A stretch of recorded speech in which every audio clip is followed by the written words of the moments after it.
Hello viewers, আশা করি সবাই ভালো আছেন। আমিও ভালো আছি। তো আজকে বিকালবেলা একটু বের হলাম মূলত একটু হাঁটাহাঁটির জন্য। আর ভিডিও করার কোনো প্ল্যানই ছিল না। তো এই এরিয়াটা দেখে এতটা ভালো লাগলো, আপনাদের সাথে ভিডিও শেয়ার না করে পারলাম না।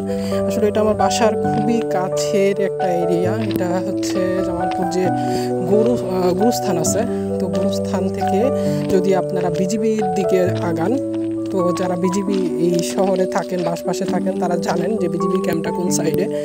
তো ওইখানে যাওয়ার জন্য এই রেলপথটাই হচ্ছে একটা সহজ একটা ওয়ে, মানে কম সময় লাগে।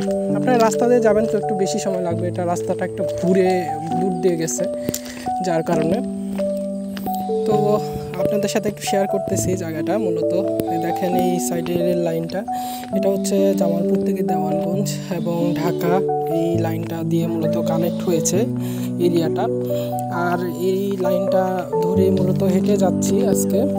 আর এই পাশে আসলে বেশ কয়েকটা আসলে পানির কি বলবো, এগুলা মাছের খামারের মতো করেছে তারা। এগুলো আগে ছিল না, এগুলো পরিত্যক্ত রেলের জায়গা। মূলত এই জায়গাগুলোর সাথে কিছু মানে জমি তারা নিয়ে লিজের মতো করে নিয়ে মূলত এইসব জায়গাতে করেছে, মাছের চাষ করেছে এই জায়গাটা। তো আজকে আসলে মানুষ একদমই কম, যার কারণে আসলে হাঁটতে গিয়ে মানে খুবই একটা মনোরম একটা হোয়াইট প্লেস বলে যাকে, সেটা একটা ফিল অনুভব করছিলাম, যার কারণে আসলে ভিডিওটা মানে শেয়ার না করে আপনাদের সাথে পারলাম না। তো দেখেন জায়গাটা আসলে খুবই মানে শান্ত এবং নিরিবিলি একটা পরিবেশ। আর ভিডিও করতেছি তো দূর থেকে অনেকে তাকিয়ে দেখতেছে যে ভিডিও করতেছি, তো ওনাদের কাছে হয়তো বা নতুনত্ব এই বিষয়গুলো। আর এই পাশে দেখেন প্রচুর পরিমাণ কচুরিপানা আছে। এক পাশে মূলত মাছের চাষ করেছে, আরেক পাশে হচ্ছে কচুরিপানা। তো ওই পাশটাও যদি তারা চায় তাহলেও মাছের খামারগুলো করতে পারে।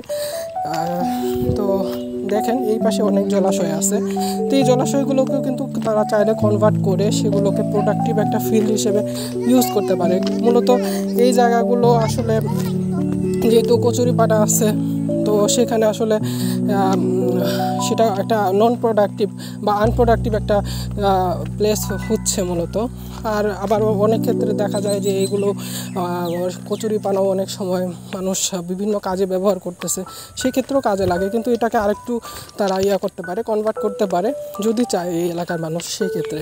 আর এখানে দেখেন রেল লাইনের পাশে কিছু কাঠের গাছ আছে। তো এগুলো ছোটো থেকেই দেখে আসতেছি এলাকায় এরকম রেলের পাশে বেশ কিছু রেলের সম্পত্তি, এগুলো কাঠের গাছগুলো মূলত। আর এই তো ভাবলাম যে একটু শেয়ার করি। আমার কাছে খুব ভালো লাগতেছিল জায়গাটা যখন হাঁটতেছিলাম, তখন আসলে বিকালবেলা একটু বের হলাম আজকে। জামালপুর এসেছি। জামালপুর আসার পর হাঁটার জন্য মূলত এই আশেক মাহমুদ কলেজ আর এই রেল লাইনটাই মূলত আমি বেছে নিই, কারণ এই দুটো প্লেসই আমার বাসার খুবই কাছে এবং হাঁটার জন্য আমার কাছে খুবই মনে হয় কোয়াইট একটা প্লেস এবং খুবই মানে একটু হেঁটে আমার বাসায় চলে যেতে পারবো এরকম মনে হয়, যার কারণে মূলত এই রাস্তা দিয়েই আমি হাঁটাহাঁটি করি। আর তো আজকে এদিকটা আসলাম, তো ভালোই লাগতেছে, আপনাদের সাথে জিনিসটা শেয়ার করতে পারছি মূলত। আর ইদানিং আসলে অনেকগুলো ভিডিও মানে আপলোড করার প্ল্যান আছে, কিন্তু আমি জানি না কয়টা ভিডিও আপলোড করতে পারবো, কারণ বেশ 1 মাস যাবত আসলে কোনো রকম ভিডিও বা কোনো কিছু আসলে শেয়ার করতে পারি নাই আপনাদের সাথে। তো ভিডিওটা আসলে ভয়েসটা কভার দিতেছি পরে, আমি আসলে সাথে সাথে ভয়েসটা কভার দিইনি ভিডিওটা বানানোর সময়। তো আশপাশে অনেক সাউন্ড আসবেই অবশ্যই ভিডিওতে। তো আমি এখান থেকে ভিডিওটা শেষ করছি। ভালো লাগলে অবশ্যই লাইক, কমেন্ট ও শেয়ার করবেন।